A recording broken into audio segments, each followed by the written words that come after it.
मित्रों, मैं महाराज कुमार गुप्ता आज के इस क्लास में मित्रों आपको स्वागत करते हैं। यदि आप बिहार स्टेट म्यूजिक से शिक्षक बनना चाहते हैं, स्टेट की तैयारी कर रहे हैं मित्रों, तो यह क्लास आपके लिए अति महत्वपूर्ण होने वाला है। इस क्लास में मित्रों हम लोग स्टेट और बीपीएससी को पूर्ण रूप से कवरेज करेंगे। मेरा उद्देश्य है शून्य से लेकर के बीपीएससी तक आपको तैयारी करवा देना। यदि मित्रों आप पीडीएफ फाइल चाहते हैं तो दिए हुए नंबर पर मित्रों आप हमें डिटेल से भेजिए, आपको तत्काल पीडीएफ प्रोवाइड करवा दिया जाएगा। मित्रों इस चैनल पर मित्रों प्रतिदिन क्लास लिए जाते हैं, अतः क्लास को आप जरूर ज्वाइन करें, ठीक है। और बिना समय गवाए हुए मित्रों आज के प्रथम प्रश्न पर हम लोग बारीकी से ध्यान देंगे। पहला प्रश्न मित्रों कि झुमरा ताल में कितनी तालियां होती है। झुमरा ताल में कितनी तालियां होती है। तो मित्रों यदि आपको आंसर मालूम है तो आप कमेंट्स में जरूर बताया कीजिए कि झुमरा ताल में कितनी तालियां होती है। तो मित्रों इसका आंसर हो जाएगा 3 ताली होती है, ठीक है। झुमरा ताल में कितनी ताली होती है?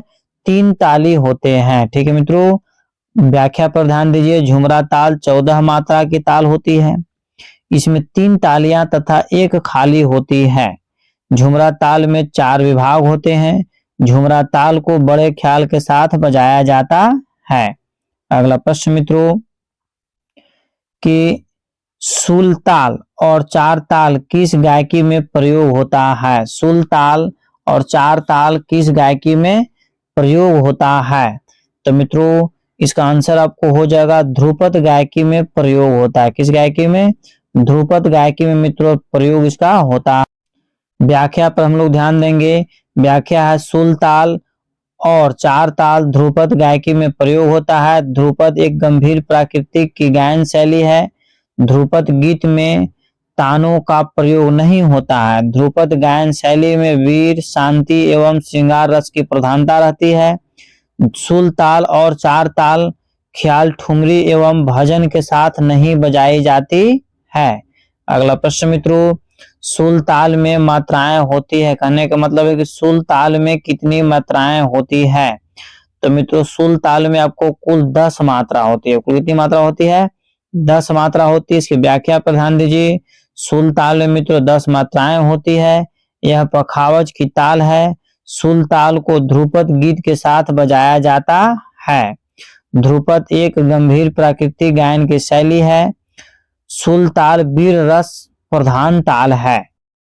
अगला प्रश्न मित्रों कि एक ताल में कितने विभाग हैं। एक ताल में कितने विभाग हैं। तो मित्रों एक ताल में आपको 6 विभाग होते हैं। एक ताल में कितने विभाग होते हैं? 6 विभाग होते हैं। व्याख्या पर ध्यान दीजिएगा। एक ताल में 6 विभाग होते हैं। 12 मात्राएं होती है। एक ताल में 4 ताली तथा 2 खाली होती है। एक ताल तबले की ताल है। इसे बड़े ख्याल के साथ बजाया जाता है। एक ताल प्रचलित ताल मानी जाती है।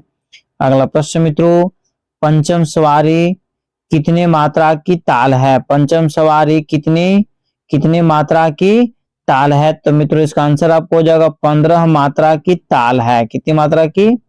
15 मात्रा की। डी नंबर इसका आंसर क्या है? सही है। व्याख्या पर ध्यान दीजिएगा। पंचम सवारी ताल 15 मात्रा की ताल है। यह तबले की ताल है। पंचम सवारी ताल में 4 विभाग होते हैं। यह एक प्रचलित ताल है। इस ताल में स्वतंत्र वादन किया जाता है। अगला प्रश्न मित्रों पंचम सवारी ताल के 3 आवर्तनों में कितने मात्राएं होती है। ठीक है मित्रों, तो इसका आंसर आपको हो जाएगा कुल 45 मात्राएं होती है। कितनी मात्राएं होती है? 45 मात्रा। व्याख्या पर ध्यान दीजिए। पंचम सवारी ताल के 3 आवर्तनों में 45 मात्राएं होती है। पंचम सवारी ताल 15 मात्रा की ताल होती है। अतः 15 में 3 से गुना करने पर 15 कितना रहता है? 45। मतलब 15 गुना 3 मतलब कितना हो गया?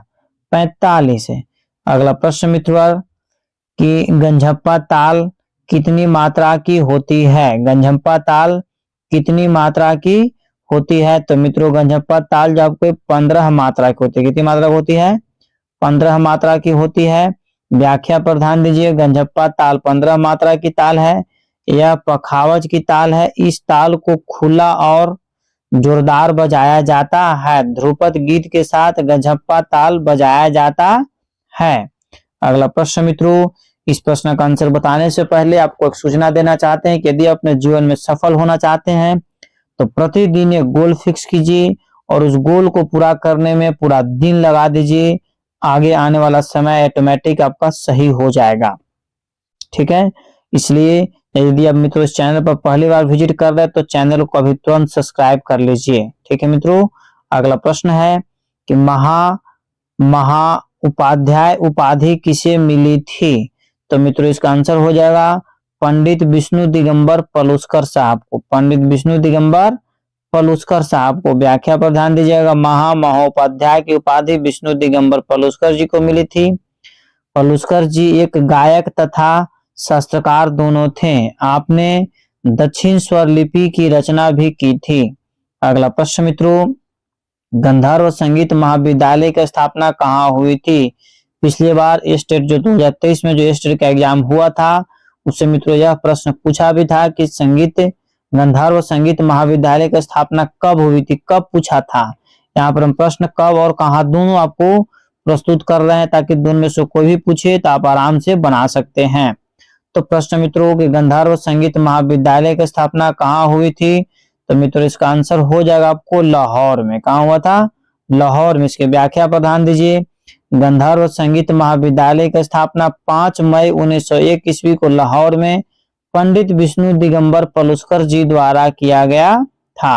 अगला प्रश्न मित्रों, क्रमिक पुस्तक मालिका के लेखक का नाम है। क्रमिक पुस्तक मालिका के लेखक का नाम है। तो मित्रों इसका आंसर आपको हो जाएगा भारत खंडे साहब। क्या हो जाएगा? भारत खंडे साहब। व्याख्या पर ध्यान दीजिएगा। क्रमिक पुस्तक मालिका के लेखक विष्णु नारायण भारत खंडे जी हैं। मतंग जी ने विदेशी, भरत जी ने नाट्य शास्त्र तथा अबोहल जी ने संगीत परिजात ग्रंथ की रचना की है। यदि मित्रों आप संपूर्ण किताब के बारे में जो म्यूजिक के जितने भी संगीतज्ञ हैं तथा उनके लेखक हैं उसके बारे में एक डीपली वीडियो हम बना दिए हैं जो आप इसी चैनल पर जाकर के आप देख सकते हैं। अगला प्रश्न मित्रों, वाग्यकार वह है जो गीत की रचना करे, स्वर की रचना करे, निपुणता से गा सके अर्थात उपयुक्त सभी सही है। डी नंबर इसका आंसर क्या है? सही है। अगला प्रश्न मित्रों कि पंडित भीम सिंह जोशी किस घराने के हैं? पंडित भीम सिंह जोशी किस घराने के? अति महत्वपूर्ण प्रश्न मित्रों। तो मित्रों इसका आंसर आपको हो जाएगा किराना घराना। क्या हो जाएगा? किराना घराना। व्याख्या पर ध्यान दीजिए। पंडित भीम सिंह जोशी किराना घराने के हैं। किराना घराना एक ख्याल गायन का घराना है। पंडित भीम सिंह जोशी एक ख्याल गायक हैं। पंडित भीम सिंह जोशी को भारत रत्न से नवाजा गया है। ठीक है, जो कि बहुत ही बेचारे मेहनती व्यक्ति थे। तबला किसकी देन है? मतलब तबला किसकी देन है? तो तबला का आविष्कार किसने किया था? अमीर खुसरो किए थे। तबला का आविष्कार किसने किए थे? अमीर खुसरो किए थे। व्याख्या पर ध्यान दीजिए। तबला अमीर खुसरो की देन है। तानसेन, फयाज खां तथा स्वामी हरिदास गायक हैं। अमीर खुसरो ने तबला सितार की रचना की है और कई नए नए रागों की भी रचना इन्होंने किया है। अगला प्रश्न मित्रों, जो गायन तालबद्ध नहीं हो उसे कहते हैं। जो गायन तालबद्ध नहीं हो उसे क्या कहते हैं? बताइए, आपको कमेंट्स में जरूर बताना चाहिए मित्रों। तो उसको अनिबंध कहते हैं। क्या बोलते हैं? अनिबंध। जो गायन तालबद्ध नहीं उसे क्या कहते हैं? अनिबंध कहते हैं। अनिबंध गायन तालबद्ध नहीं होते हैं। तालबद्ध रचना निबंध गान कहलाते हैं। जिस स्वर का प्रयोग राग में अधिक होता है उसे बहुत, और जिस स्वर का प्रयोग राग में कम होता है उसे अल्पत्व स्वर कहते हैं। अगला प्रश्न मित्रों, भारतीय संगीत की कितनी पद्धतियां होती है? अर्थात भारतीय संगीत में संगीत की कितनी पद्धतियां मित्रों? तो 2 पद्धति है। कितना पद्धति है? 2 पद्धति है। ठीक है, ध्यान दीजिएगा। व्याख्या पर भारतीय संगीत की 2 पद्धतियां होती है। फर्स्ट को बोलते हैं हिंदुस्तानी संगीत पद्धति और सेकंड को बोलते हैं दक्षिणी संगीत पद्धति। हिंदुस्तानी संगीत पद्धति को उत्तर संगीत पद्धति तथा दक्षिणी संगीत पद्धति को कर्नाटक संगीत पद्धति के नाम से भी जाना जाता है। मतलब कहने का मतलब हिंदुस्तानी संगीत को उत्तरी और दक्षिणी संगीत को कर्नाटक संगीत पद्धति के नाम से जाना जाता है। अगला प्रश्न मित्रों, गायन के उपयोगी नाद को क्या कहते हैं? गायन के उपयोगी नाद को क्या कहते हैं? तो मित्रों इसका आंसर आपको हो जाएगा स्वर कहते हैं। क्या कहते हैं? स्वर कहते हैं। व्याख्या पर ध्यान दीजिएगा। गायन के उपयोगी नाद को स्वर कहते हैं। स्वर दो प्रकार के होते हैं। बार बार हम बता रहे हैं कि स्वर कितने प्रकार के होते हैं? दो प्रकार के शुद्ध स्वर पहला, दूसरा का है विकृति स्वर। शुद्ध स्वर और विकृति स्वर के आधार पर ही राग का गायन किया जाता है। अगला प्रश्न मित्रों की सप्तक के यहाँ पर होगा, सप्तक के कितने प्रकार हैं? मिसप्रिंट यहाँ पर बच्चों लिखा गया है, सप्तक के कितने प्रकार होते हैं? तो मित्रों सप्तक के आपको 3 प्रकार होते हैं। सप्तक कितने प्रकार होते हैं? 3 प्रकार होते हैं। देखिए यहाँ पर लिख दी कि यह प्रश्न त्रुटिपूर्ण है। सही क्या हो जाएगा? सप्तक के कितने प्रकार होते हैं? तो 3 प्रकार होते हैं। पहला है मित्रों कि मंद्र सप्तक, दूसरा का है मध्य सप्तक और तीसरा का है तार सप्तक है। ठीक है मित्रों, अगला प्रश्न पर ध्यान दीजिएगा। शुद्ध स्वर से ऊपर नीचे आने वाले स्वर को क्या कहते हैं? शुद्ध स्वर से ऊपर नीचे आने वाले स्वर को क्या कहते हैं? तो मित्रों इसका आंसर हो जाएगा विकृति स्वर कहते हैं। क्या कहते हैं? विकृति स्वर कहते हैं। व्याख्या पर ध्यान दीजिएगा मित्रों। शुद्ध स्वर से ऊपर नीचे आने वाले स्वर को विकृति स्वर कहते हैं, जो कि 2 प्रकार के होते हैं। विकृति स्वर कितने प्रकार के होते हैं? तो 2 प्रकार के होते हैं। पहला है कोमल विकृति और दूसरा का है तीव्र विकृति। कोमल विकृति स्वर को शुद्ध स्वर के नीचे के स्वर तथा तीव्र स्वर को शुद्ध स्वर से ऊपर के स्वर को कहते हैं। अगला प्रश्न मित्रों कि स्वरों द्वारा ऊपर जाने की क्रिया को क्या कहते हैं? स्वरों द्वारा ऊपर जाने की क्रिया को क्या कहते हैं? तो मित्रों आरोह कहते हैं। ठीक है, क्या कहते हैं? आरोह कहते हैं। और यदि नीचे की ओर तो क्या बोलेंगे? अवरोह कहेंगे। व्याख्या पर ध्यान दीजिए मित्रों। स्वरों द्वारा ऊपर जाने की क्रिया को आरोह कहते हैं। स्वरों द्वारा नीचे जाने की क्रिया को अवरोह कहते हैं। पकड़ द्वारा राग की पहचान होती है कि अमुक स्वर किस राग का जाति से यह पता लगता है कि राग में कितने स्वरों का प्रयोग होता है। अगला प्रश्न मित्रों, राग में कम से कम कितने स्वर होना चाहिए? राग में कम से कम कितने स्वर होना चाहिए? तो मित्रों 5 कंपलसरी है। राग में कम से कम कितने स्वर होना चाहिए? 5 स्वर होना कंपलसरी है। व्याख्या पर ध्यान दीजिए। राग में कम से कम 5 स्वर होना चाहिए, इसे औडव स्वर कहते हैं। राग में अधिक से अधिक 7 स्वर होना चाहिए। किसी भी राग में 4 स्वर का प्रयोग नहीं होता है।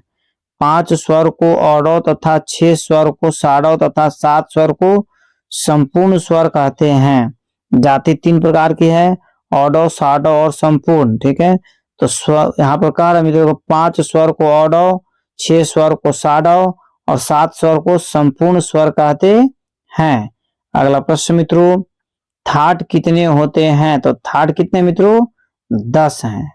थाट कितने हैं? 10 हैं। ध्यान दीजिए व्याख्या पर। हिंदुस्तानी संगीत पद्धति में वैसे तो 32 ठाट हैं, किंतु प्रचार में केवल 10 ठाट ही माने गए हैं। इन 10 ठाटों की स्थापना भारतखंडे जी की देन है। ठीक है, उत्तर भारतीय संगीत में 10 ठाटों का ही प्रयोग होता है। मित्रों अगला प्रश्न है कि जिन ठाटों से राग उत्पन्न होते हैं उसे क्या कहते हैं? तो मित्रों इसका आंसर आपको हो जाएगा आश्रय राग कहते हैं। कौन सा राग कहते हैं? आश्रय राग कहते हैं। व्याख्या पर ध्यान दीजिएगा। जिन ठाटों से राग उत्पन्न होते हैं उसे आश्रय राग कहते हैं। ठाट को जनक तथा राग को जन्य कहा जाता है। आश्रय राग के नाम पर ही ठाट का नामकरण होता है। ठाट से उत्पन्न होने वाले रागों में आश्रय राग की विशेषता होती है। अगला प्रश्न मित्रों, नाद की कितनी विशेषताएं होती हैं? बहुत बार बता चुके हैं कि नाद की 3 विशेषताएं होती है। नाद की कितनी विशेषताएं होती है? 3 विशेषताएं होती है। तीनों को ध्यान से देखिएगा। नाद का छोटा बड़ापन, नदी की ऊंचाई नीचाई और नदी की जाति अथवा गुण। सॉरी, नाद की जाति अथवा गुण।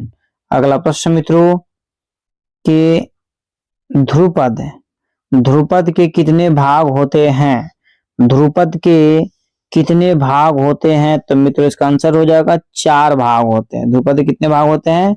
4 भाग होते हैं। व्याख्या पर ध्यान दीजिएगा। ध्रुपद के 4 भाग होते हैं। पहला स्थायी, दूसरा का अंतरा, तीसरा संचारी और चौथा आपको अभोग हो जाएगा।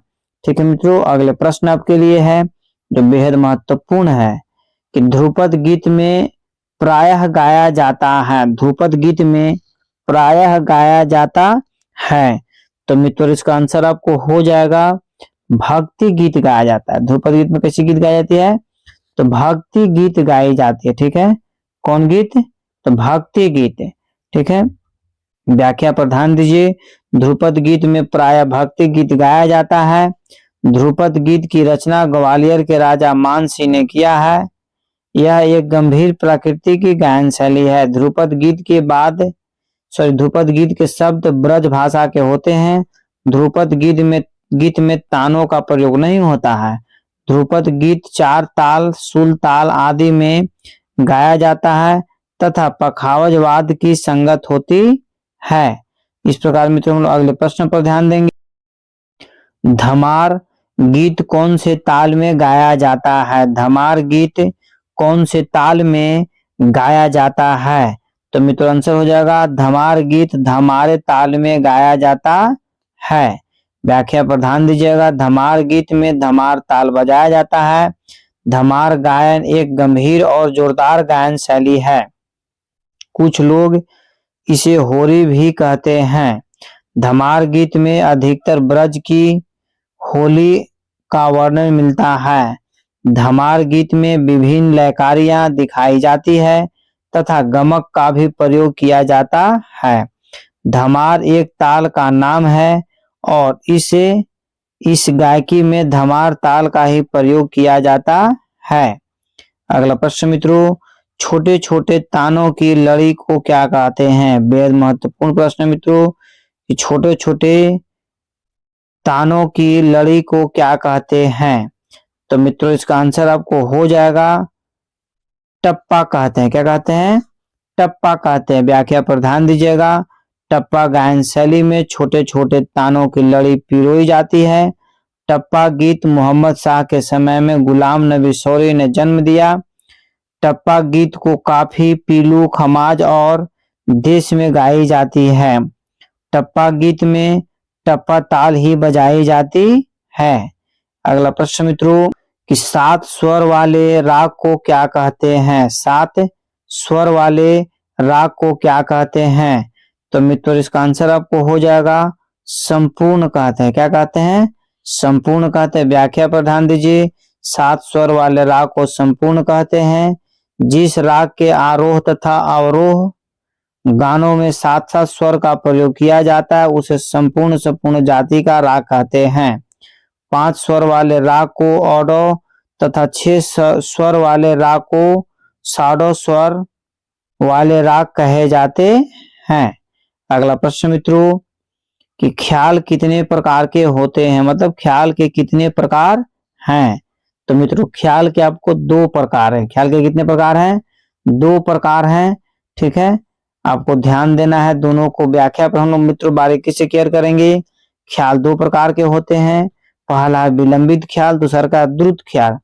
विलंबित ख्याल को धीमी लय में तथा द्रुत ख्याल को तेज लय में गाया जाता है। विलंबित ख्याल को बड़ा ख्याल तथा द्रुत ख्याल को छोटा ख्याल भी कहते हैं।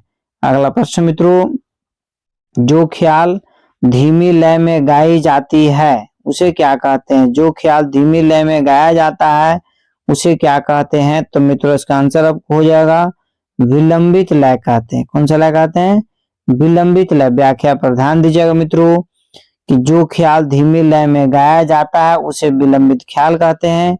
विलंबित ख्याल 1 ताल, अड़ात 4 ताल तथा तिलवाड़ा आदि तालों में बजाया जाता है। ख्याल की संगत तबला नामक वाद्य के साथ किया जाता है। अगला प्रश्न मित्रों कि राग में प्रयोग किए जाने वाले स्वर की तालबद्ध रचना को कहते हैं। अर्थात राग में प्रयोग किए जाने वाले स्वर की तालबद्ध रचना को क्या कहते हैं? तो मित्रों इसका आंसर हो जाएगा शुरुआर्थ कहते हैं। क्या बोलते हैं?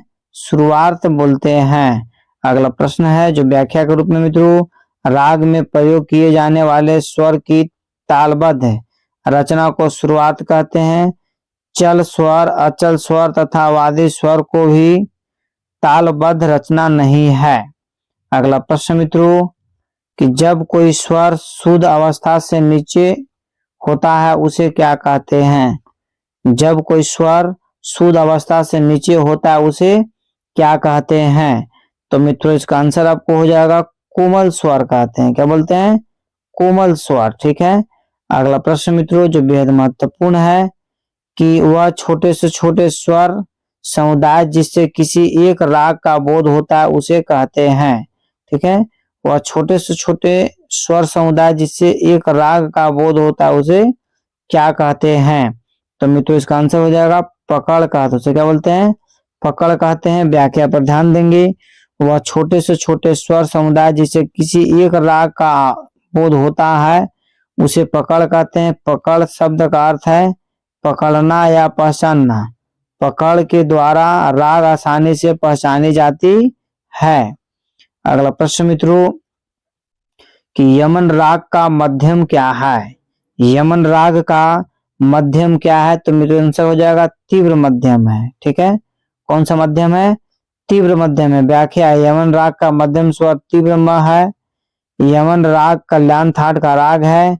इसकी जाति संपूर्ण मानी जाती है। यमन राग का वादी स्वर ग तथा संवादी स्वर नी मानी जाती है। यमन राग को रात्रि के प्रथम प्रहर में गाया जाता है। इस प्रकार मित्रों हम लोग अगले प्रश्न पर बारीकी से केयर करें। उपा किसने प्रचलित किया था? बहुत ही बेहद महत्वपूर्ण प्रश्न मित्रों कि उपा किसने प्रचलित किया था? तो मित्रों उपा का जो प्रचलित किए थे सौरी मियाँ किए थे। किसने किए थे? सौरी मियाँ। इनका पूरा नाम था गुलाम नबी सौरी। इन्हें टप्पा को भी जन्म दिया था। व्याख्या पर ध्यान देंगे। गुलाम नबी सौरी ने टप्पा को जन्म दिया। टप्पा गीत के शब्द पंजाबी और फारसी के होते हैं। टप्पा गीत काफी, पीलू, खमाज और देश आदि राग में गाया जाता है। टप्पा गीत टप्पा ताल में ही गाई जाती है। अगला प्रश्न मित्रों श्रुतियों की संख्या कितनी है? हम इस प्रश्न को आंसर इतना बार बता चुके हैं कि आपको यदि मेरा वीडियो आप लगातार देखते होंगे तो आपको 100% याद हो गया होगा कि श्रुतियों की संख्या कितने मित्रों? तो 22 है। मतलब ये पहला आंसर क्या है? सही है। व्याख्या पर ध्यान देंगे। श्रुतियां 22 होती है। एक सप्तक में असंख्यक नाद होते हैं।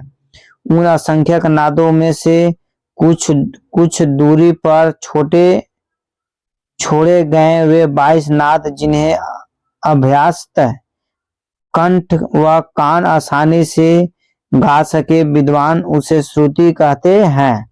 श्रुति एक संगीत उपयोगी नाद है। श्रुति अलग अलग साफ साफ पहचानी जा सकती है। श्रुति संगीत की महत्वपूर्ण इकाई होती है। अगला प्रश्न मित्रों कि राग यमन की वादी संवादी स्वर है। तो मित्रों राग यमन की वादी संवादी स्वर जो है गंधार और निषाद हो जाएगा। ग और नी मतलब गंधार और निषाद हो जाएगा। व्याख्या पर ध्यान दीजिएगा। राग यमन की वादी ग तथा संवादी स्वर नी मानी जाती है। यमन राग कल्याण थाट का राग है। यमन राग की जाति संपूर्ण मानी जाती है। इस राग में तीव्र म का प्रयोग अनिवार्य रहता है। यमन राग को रात्रि के प्रथम प्रहर में गाया जाता है। रे ध म नी तथा ध स्वर यमन राग का वादी स्वर नहीं है। अगला प्रश्न मित्रों कि खमाज, ठीक है, खमाज राग के थाट क्या है? मतलब खमाज राग के थाट क्या है? तो मित्रों इसका आंसर आपको हो जाएगा असावरी है। क्या है? असावरी। कैट इसका आंसर क्या है? सही है। ठीक है मित्रों व्याख्या पर ध्यान दीजिएगा। राग खमाज अपने थाट का आश्रय राग है। खमाज राग की जाति साडो संपूर्ण मानी जाती है। खमाज राग का वादी ग तथा संवादी नी मानी जाती है। ठीक है। खमाज राग को रात्रि के दूसरे प्रहर में गाया जाता है। आपके एग्जाम में पूछ सकता है कि कुल प्रहार संगीत में कितने होते हैं, तो 8 होते हैं।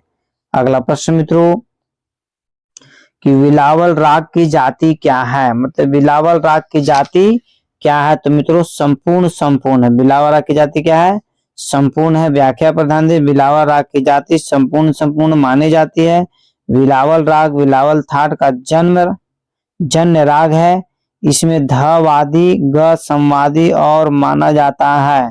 बिलावल राग में सभी शुद्ध स्वर लगते हैं। बिलावल राग में प्रातः काल के समय गाया जाता है। मित्रों अगला प्रश्न है जो आज का अंतिम प्रश्न मित्रों, तीन ताल, ठीक है, ध्यान दीजिएगा। तीन ताल में कितनी मात्राएं होती है, इसके पहले वाला भी क्लास में मित्रों हम बता चुके हैं कि तीन ताल में कितनी मात्राएं होती है, तो मित्रों 16 मात्रा होती है। कितनी मात्रा होती है तीन ताल में, 16 मात्रा। व्याख्या पर ध्यान दीजिएगा, तीन ताल में 16 मात्राएं होती है। तीन ताल में 3 ताली और 1 खाली होती है। तीन ताल तबले की ताल है। इसे आदि ताल के नाम से भी जाना जाता है। तीन ताल को भी सभी तालों का राजा कहा जाता है। तीन ताल में 4 विभाग होते हैं। तीन ताल को ख्याल से बजाया जाता है। इस प्रकार मित्रों आज का क्लास यहीं पर समाप्त किया गया। यदि मित्रों आप चैनल पर पहली बार विजिट कर रहे हैं तो चैनल को मित्रों तुरंत सब्सक्राइब कर लीजिए और बेल आइकन को ऑल में जरूर ओपन रखिए।